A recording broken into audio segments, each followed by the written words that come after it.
Hi, it's Mark Coopersmith, and I am back with UC Berkeley Haas Marketing Professor Judy Hopelain. Hi, Judy. Hey, Mark. So we are in video number 2 of our 6 video series on the 4 P's of marketing.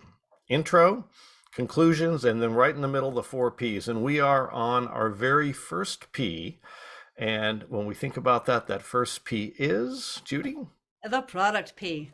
It is product P. So with that, we'll turn it over to Judy, and I may lob in a question or two. Judy, it is all yours. We are talking about product as the very first P. What a great place to start. Well, I guess we've started with people, right? Which isn't one of our P's. We know who our customer is, and that's what we talked about in video number 1. And now we're focused on product. To you. Right. So of the four P's, the product P is the foundational one. It's the thing they're actually buying. And it can be a product or a service because we buy services too. But it's what they're buying, they being those people that you were just referring to, Mark, the customers or the personas. So you'll remember this from last time. This is the full marketing mix showing all of the tools in the toolkit for driving customers through the marketing funnel from awareness ultimately to advocacy. And we're going to focus on the product P right now, the complete offering, right? It includes all the options, the variables or the alternatives within the product offering that are available for purchasing. And it includes the bundle, whether it's products, related products or services, as well as packaging and more. So we're going to talk about each of these, and we're going to continue using our example or our case study of the Apple 7 watch. So with the Apple 7 watch, first thing that is really immediately apparent when it comes to this product is the tremendous variety of ways that you can customize this product and make it yours, make it personal. And we talked last time a little bit about the number of different bands that you can put on that watch face, as well as the customization of the face itself, so that you have the ability to either upload your own image or use one of the very large number of images that Apple has made available to you as the face of the watch. What they're showing here is actually a couple of different of the features of the watch that show up on the face if you click into those features.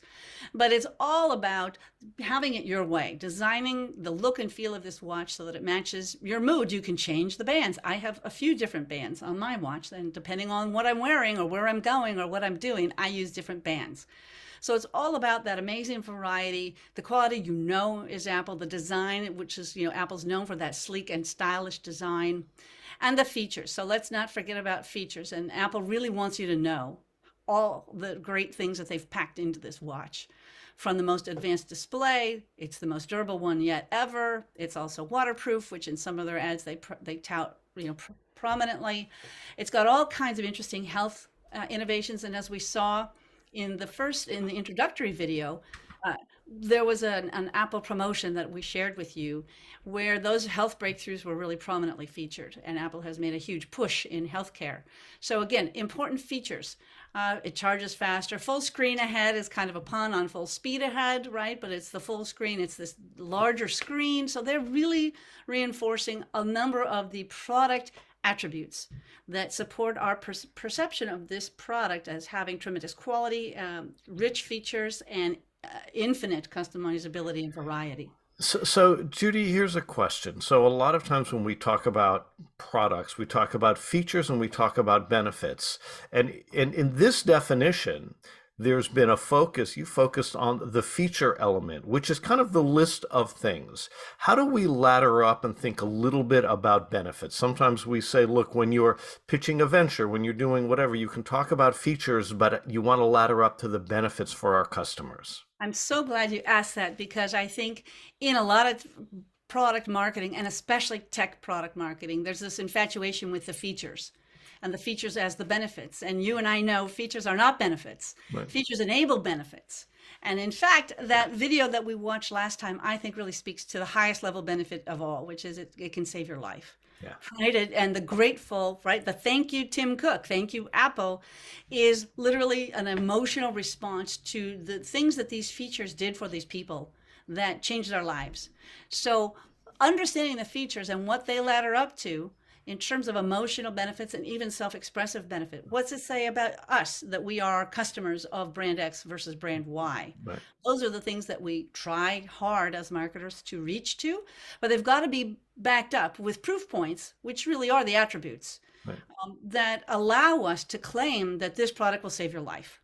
So just really briefly, kind of putting a point on that, when we talk about features, fall detection is a feature. Benefit, it will call somebody to come save your life. Some of the heart arrhythmia issues they talked about and the ability to detect those features, benefit, timely intervention, save your life. So those are the how we kind of ladder up to the higher level benefits of those. Exactly, exactly right.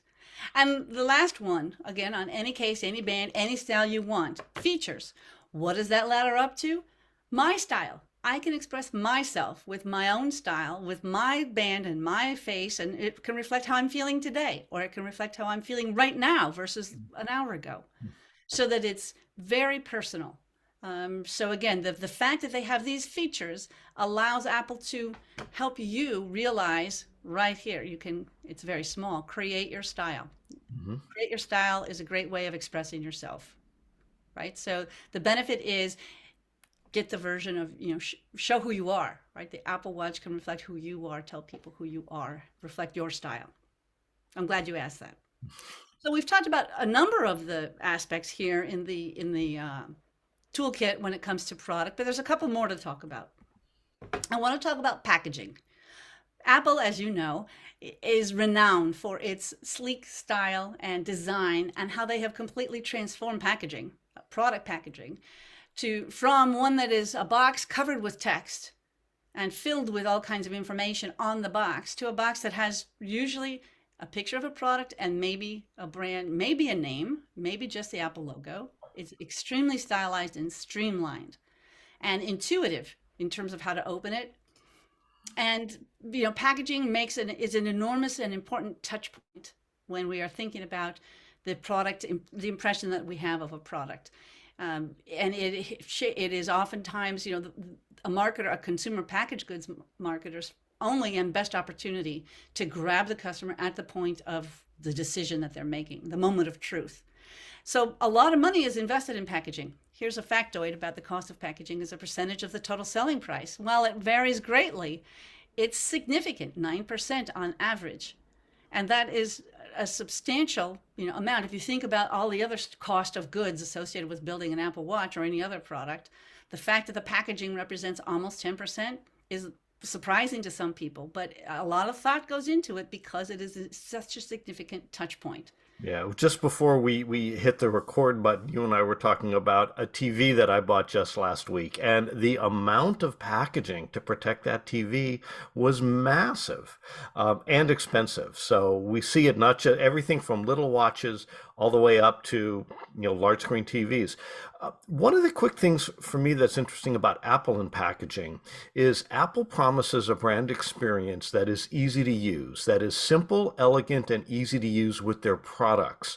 But they've really done an amazing job in the way that that flows through to how their packaging is simple, elegant, and easy to use, easy to consume. And that's not an accident, is it?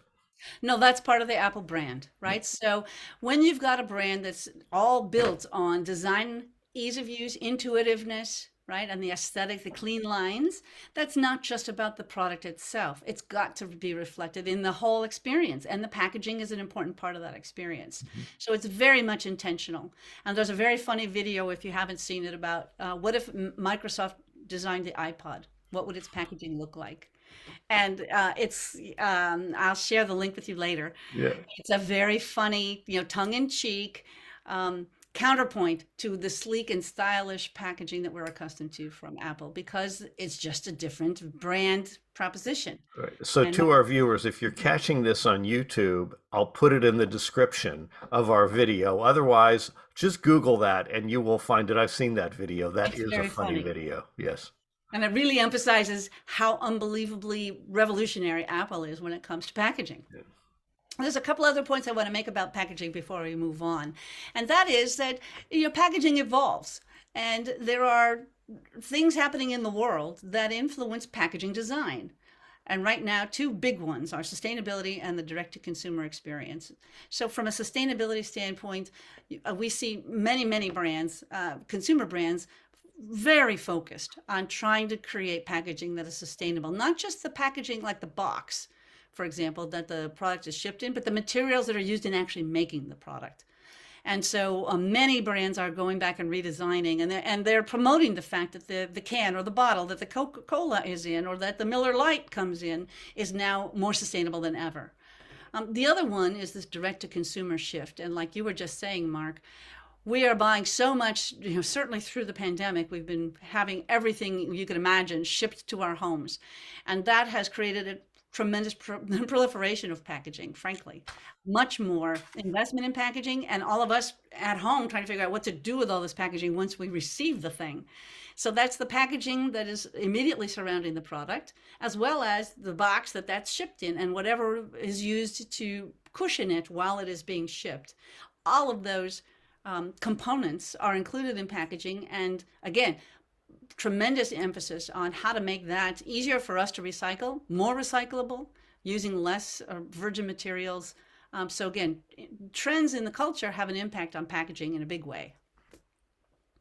The last component that I want to talk about with regard to product is services, because many products consist of both an item that you buy and the services you wrap around it. Again, the Apple Watch is a great example. All things Apple, right? If you want, do you want Apple Care with that order? Is an example of services. But when it comes specifically to the watch, there are watch-specific services that you can bundle in with your product purchase. So whether you want to have your watch have GPS plus cellular, that's an option, and you can do that. There's also cellular service support. There's also family setup support. So these things are add-ons that you can choose to include in the watch product that you're buying. They're inherent, they come with, so that they are integrated in, and you have a more robust experience, if those things fit your needs. So it's important to remember that those services are also part of that product P. Well, one of the things, and this is probably a nice segue to our next video, that's interesting about services, and then earlier in this video, we talked about features, is that in some cases, when another term you use, when we bundle them, the bundles don't cost anything. But in some cases, those bundles are an additional cost. Sometimes it's a subscription cost on a monthly basis. Sometimes it's an upcharge, a one-time upcharge. Sometimes it's an added product that would be bundled with, maybe priced separately if it's part of the bundled or bought separately. So this element of bundling and unbundling and reframing business models is really important to the way we look at profitability for the vendor and costs for the consumer. But those are things I guess we'll be addressing a bit in our next video on pricing, but I didn't know if you wanted to perhaps comment on that before we do. Well, I do. I'm glad you brought that up, because bundling, we have in our heads that if I buy a bundle, it should be cheaper than buying all of the components unbundled. And when you buy a Happy Meal at McDonald's, that's true. Right? You get all of the hamburger and the fries and the drink for less than if you bought each one separately a la carte. But a bundle, as you pointed out, isn't always a less expensive option. Sometimes you pay extra to get additional features bundled in with your product, or additional services bundled in with your product. So it doesn't automatically translate into a lower price, but it definitely is reflected in the price. So I like to try and clarify that the bundle is again the combination of products and services that you're buying. That's the product P. The price of that bundled set of products and services is the price P, and it may or may not be greater or less than the a la carte version of each of those items. Yeah. So my final thought as we get ready to sign off is, now we're talking back to what we call the value proposition. And as customers, when we're buying products like the Apple Watch and bundles, we're constantly evaluating, am I willing to pay more for this? Do I feel I'm getting better value? So we go through that computation all the time when we decide, if we're talking about McDonald's, if I want fries with that, or if I want the extra watch strap, or whatever else it is that might come with that for whatever cost is. Exactly right. Very good. Well, we're going to come back to these in our next video when we talk about price. We'll see you in just a couple of minutes.